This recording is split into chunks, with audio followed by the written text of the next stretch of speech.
Alright guys, thanks so much for watching. If you liked all of these patterns and you'd like to learn them step by step, individually broken down, we do have them each up on our channel. So you see the names of the patterns above, so you can kind of see which ones you like, and you can learn them that way. So we have everything up for you on our website, ballroomfeed.com, so go there to learn them all.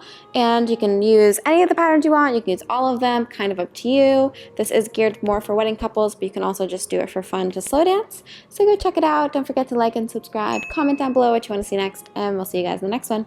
Bye!